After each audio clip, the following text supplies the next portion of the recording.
train hummed softly as it glided across the gray Seattle morning, the city wrapped in mist.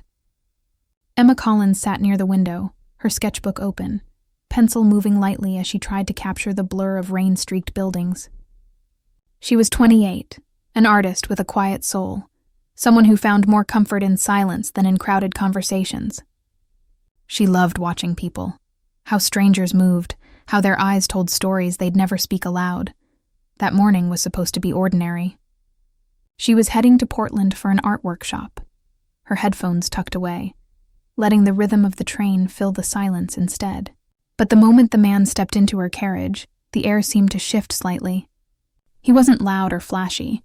In fact, he looked like someone who didn't try to draw attention at all. Yet, there was something about him, a presence that felt calm, steady, and deeply grounded. He looked to be in his 40s, maybe early 50s. Silver hair brushed neatly to the side, a navy coat and a book in his hand.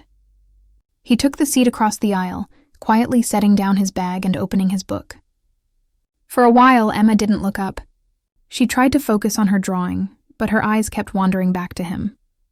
His calmness stood out in the restless crowd. Most passengers scrolled through phones or typed on laptops, but he simply read, occasionally glancing out the window like someone who had learned to enjoy stillness.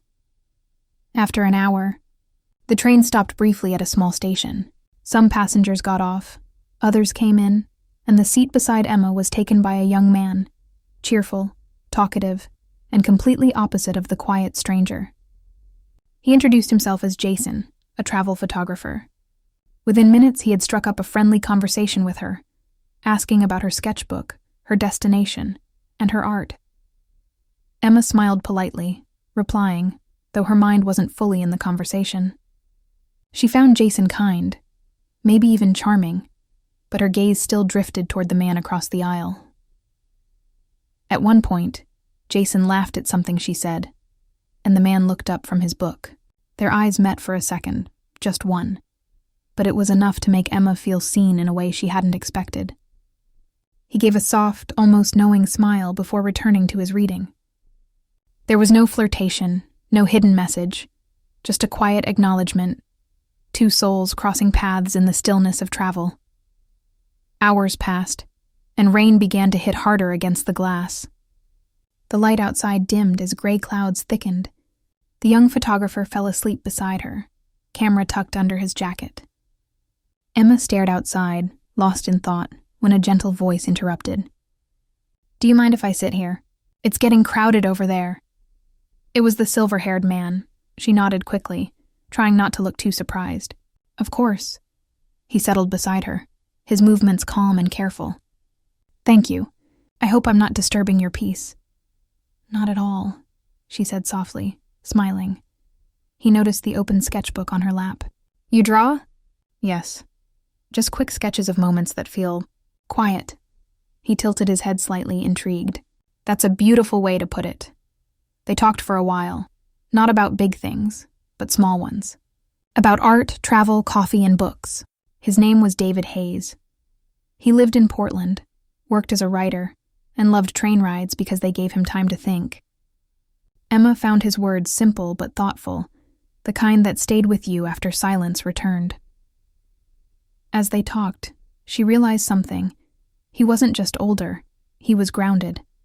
There was warmth in the way he listened, like someone who had lived through enough to understand without judgment. Every now and then, he smiled. Not in the way people do to impress, but in a way that made her feel understood. When the train slowed for another stop, Jason woke up, stretching. He noticed David beside her and grinned. "Looks like you made another friend." Emma laughed, feeling slightly flustered. "Something like that." David gave a polite nod to Jason. "We were just talking about how fast the rain turns the world into watercolor." Jason chuckled. "You two sound like poets." David's eyes twinkled slightly. "Sometimes poetry is just what happens when you actually pay attention." The moment felt light, but meaningful, and Emma realized she hadn't smiled like that in a long time. She'd been so focused on her work, on keeping her world small and safe, that she'd forgotten what it felt like to connect with someone without trying. Hours later, as the train neared Portland, David gathered his things. "It was nice meeting you, Emma," he said, his voice sincere. "You have a rare calmness about you. Keep drawing. People forget how powerful quiet observation can be." "Thank you," she replied softly. "It was nice talking to you too." He smiled one last time before walking down the aisle. The space beside her felt emptier the moment he left. Jason nudged her playfully. "You're thinking about him, aren't you?" She shook her head quickly. "No, of course not," he laughed. "You totally are." I saw that look. Emma rolled her eyes, but when the train finally stopped and she stepped onto the platform, she found herself scanning the crowd, hoping, just for a second, to see David again. But he was gone. That night, in her hotel room, Emma opened her sketchbook again. Instead of landscapes or random faces, she drew a man sitting by a window, book in hand, rain falling beyond the glass. Beneath it, she wrote a simple line. "Some people pass through your life quietly, but they leave echoes that never fade." She stared at it for a long moment, then closed the sketchbook, smiling faintly. She didn't know why she felt something so strong for someone she barely knew. Maybe it wasn't about him exactly. Maybe it was about what he represented. A reminder that connection could still be gentle, unexpected, and real. That night, as the sound of the rain continued outside, Emma fell asleep with the image of the quiet man on the train still in her mind. She didn't know she would see him again, not yet. But deep down, she hoped she would. And that hope was enough to make her heart feel alive again. A month passed since that train ride, yet David's face kept appearing in Emma's mind like a soft echo. She told herself it was silly. He was just a stranger she met by chance. But something about him had stayed. His calm voice, his steady presence, the way he listened without rushing to fill the silence. It had touched something in her heart that she didn't even know was waiting. Life in Portland was busy again. Emma had settled into her small studio, filling it with canvases, brushes, and the faint smell of coffee. Her art workshop had ended, but she decided to stay a little longer, hoping the city might inspire her next collection. One rainy afternoon, she found herself in a cozy bookstore downtown, searching for a book about art history. The bell above the door chimed every few minutes, but she barely looked up until she heard a familiar voice. "Emma Collins?" She froze. That voice, calm, steady, unmistakable. She turned, and there he was. David Hayes, the man from the train, standing by the shelf across from her, holding a cup of coffee and looking pleasantly surprised. Her heart skipped. "David, I didn't expect to see you here." "Neither did I," he said with a smile that reached his eyes. "It's funny how paths cross twice when they're meant to." They both laughed softly, a little awkward at first, but quickly falling into the same natural ease they'd shared before. He asked what she was doing in Portland, and she told him about the workshop, about how she decided to stay longer. "It just feels like the right place for now," she said. David nodded. "I know that feeling. Sometimes a city doesn't just change your surroundings. It changes your rhythm." They ended up sitting at the small cafe corner of the bookstore, 2 cups of coffee between them, the sound of rain against the glass making the moment feel like something from a painting. They talked about art again, about colors that speak emotions, about how stories can live in quiet moments. Emma learned that David was working on a new book, something personal, about rediscovering life after loss. He didn't go into detail, but his eyes carried a sadness that didn't need words. When she asked if he was okay, he smiled faintly. "I am now.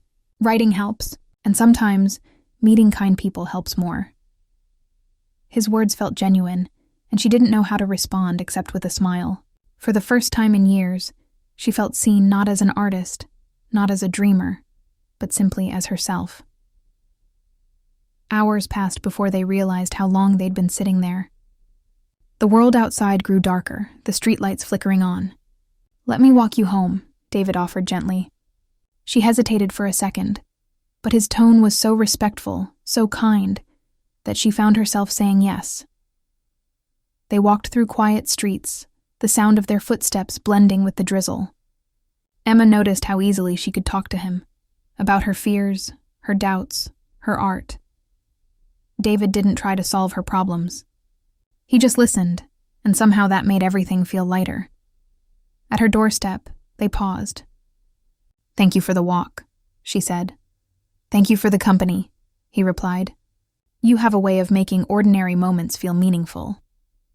There was a brief silence, one that carried warmth and unspoken emotion. Then he smiled softly. "Maybe we'll run into each other again." "I hope so," she said before she could stop herself. He nodded, then turned to leave.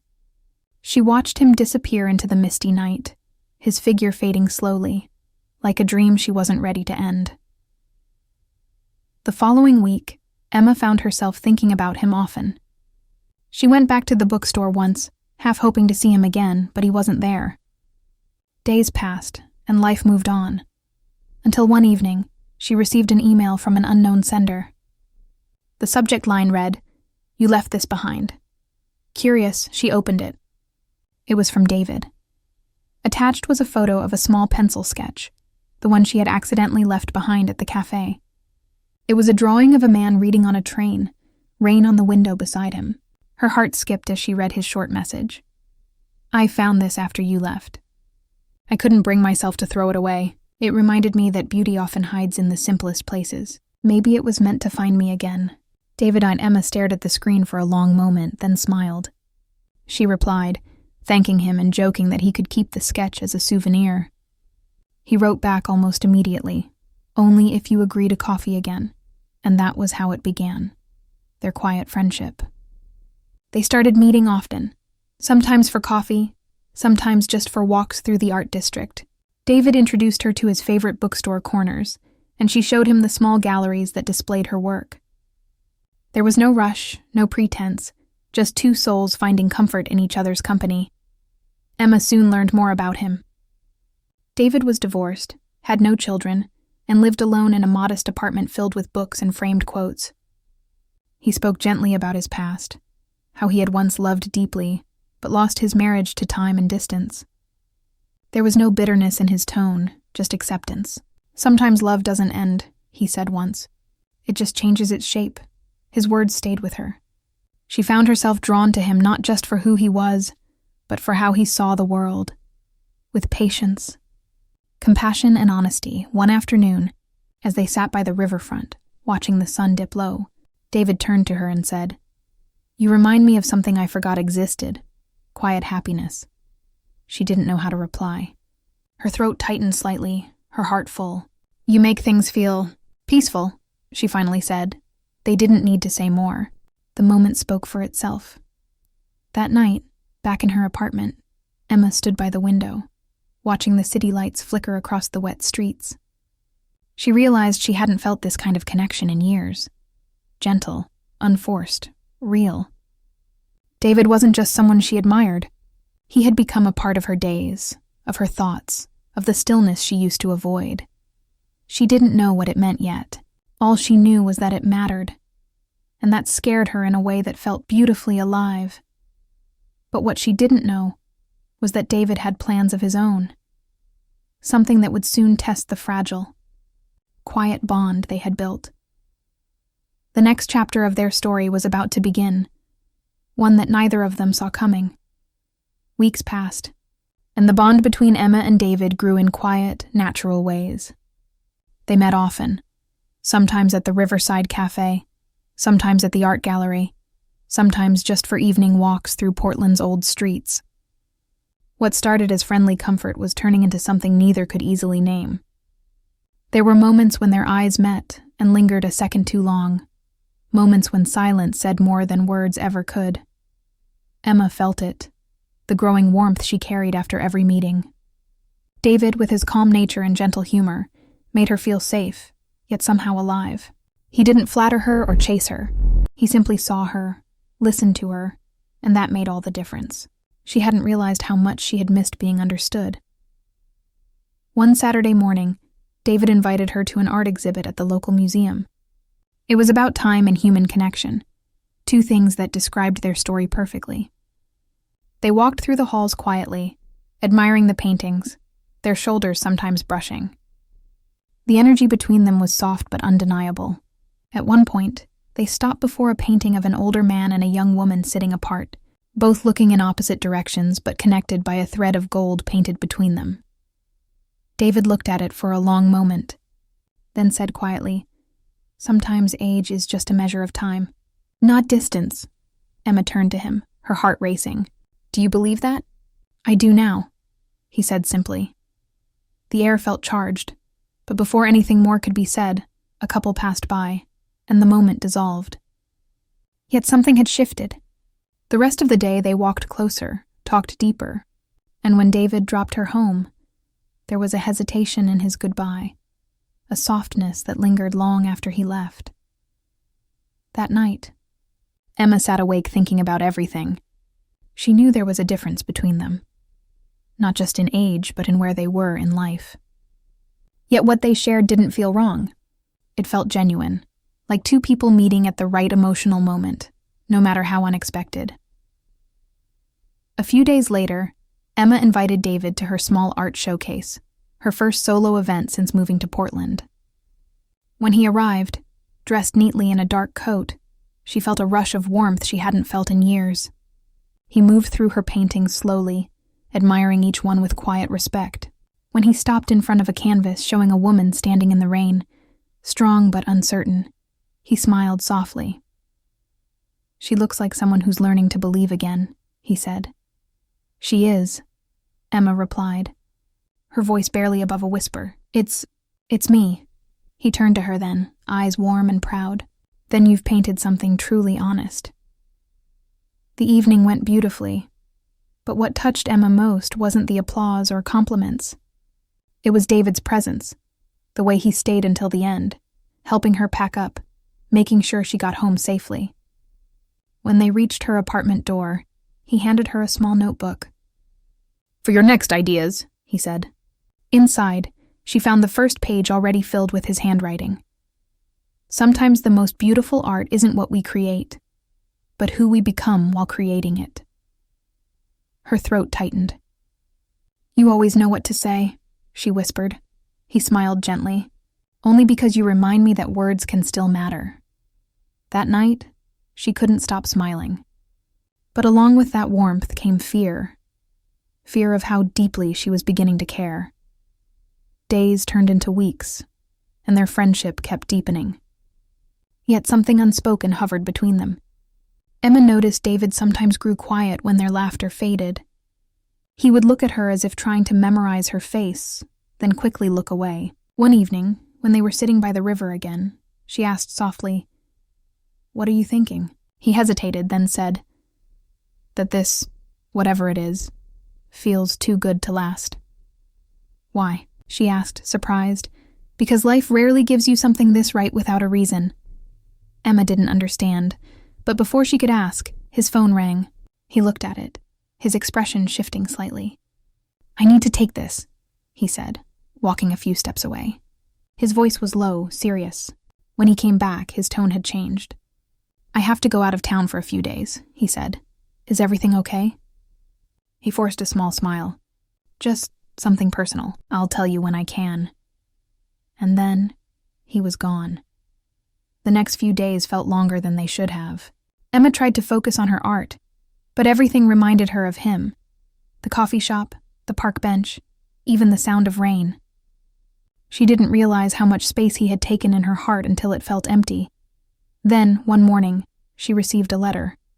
Not an email, but a handwritten note in David's careful script. "Emma, I didn't want to leave without saying something real. These past weeks with you have been a kind of peace I didn't know I needed. You've reminded me what it means to feel alive again, to see beauty not just in art, but in moments. I'm leaving for a while to take care of something from my past. I don't know how long I'll be gone, but I wanted you to know that meeting you wasn't chance. It was a gift." David, her hands trembled slightly as she read it. There was no address, no clue where he had gone. Just silence, and the ache of something unfinished. The following weeks were heavy. She poured her emotions into her paintings, each one colored by longing and gratitude. Her friends noticed the change in her art, softer, deeper, full of emotion. She told them nothing. Then, One evening, while walking near the same river where they had spent so many evenings, she saw someone standing at their usual spot. For a second, she thought her mind was playing tricks on her. But when the figure turned, it was him. David stood there, older than before, more tired, but smiling the same gentle smile. "Hi," he said softly. Emma couldn't find words. "You came back." "I promised I'd tell you when I could," he said, stepping closer. "I went to help my ex-wife. She's been sick. We may not be together anymore, but I couldn't ignore what we once shared. But while I was there, I kept thinking about you, about what you've given me. A second chance to see life in color again." Tears filled her eyes. "I thought I lost you." "You didn't," he said. "You found me, and somehow, I think I found you too." They stood quietly as the evening light turned golden around them. No promises, no declarations, just a deep understanding that sometimes love finds you at the right time, even if the world calls it too late. As the wind rippled across the water, David looked at her and said softly, "Maybe we both needed to grow into this, into us." Emma smiled through her tears. "Then let's see where it takes us." And for the first time, neither of them looked back. David's return changed everything, yet nothing felt forced. It was as if life had quietly rearranged itself to make room for this new beginning. The air between them was softer now, filled with a sense of peace instead of confusion. Emma no longer questioned why she cared for him. She simply did. And David no longer hid behind quiet hesitation. He was present, calm, and open. After that evening by the river, they began meeting again. Not as two people trying to understand what they were, but as two souls choosing to walk side by side. They shared morning coffees, spent weekends visiting art fairs, and took long drives into the countryside just to talk. Every conversation felt easy, every silence comforting. One Sunday, as autumn leaves fell across Portland's old streets, David brought Emma to a small cabin by the lake, a place he used to visit when he needed clarity. It was peaceful and surrounded by tall pine trees. "I used to come here to think," he said. "Now I wanted to share it with someone who makes me stop thinking." Emma smiled softly. "That's a rare thing for an artist." "Maybe that's why you understand me," he said with a gentle grin. They spent the day walking by the water, talking about everything: art, dreams, fears, and the strange way life gives second chances when you least expect them. Emma told him how lost she had felt before meeting him, how her art had become her only way to speak. David listened, not interrupting, just holding her words carefully. When she finished, he said, "Maybe that's why I was drawn to you. You paint what I've been afraid to say." There was something about that line that stayed with her. It wasn't dramatic, it was real. That evening, as they sat near the fire inside the cabin, Emma looked at him and asked quietly, "Did you ever think we'd end up here?" David shook his head. "No. I thought I was past all of this, feeling this much again. But you walked into my life like a quiet storm, and suddenly, everything made sense." The fire crackled between them, and for a long while, they just watched it, content in the silence. Nothing needed to be said. There was no rush, no grand declaration, just understanding. In the weeks that followed, Emma's art began to flourish again. Her paintings grew warmer, full of emotion and color. Her next exhibition was titled The Shape of Time. Each piece reflected the beauty of unexpected moments: laughter, longing, quiet companionship, the things she had learned with David. When the show opened, it received praise for its emotional depth. And when David walked in, standing quietly at the back, Emma felt the world fall into place again. After the event, they walked outside, the city glowing under streetlights. "You've done something special," David said. "I couldn't have done it without you," she replied. "You could have," he said with a smile. but I'm glad I was here to see it. For Emma, his presence was enough. A steady reminder that love didn't always arrive with fireworks. Sometimes it came quietly, like the soft arrival of rain. Winter came soon after, and their bond only deepened. They spent cozy evenings cooking together, talking about the future, laughing over small things. Yet, every once in a while, Emma noticed a shadow in David's eyes, something he didn't say. One night, she finally asked. He sighed softly. I've been thinking about moving closer to my daughter.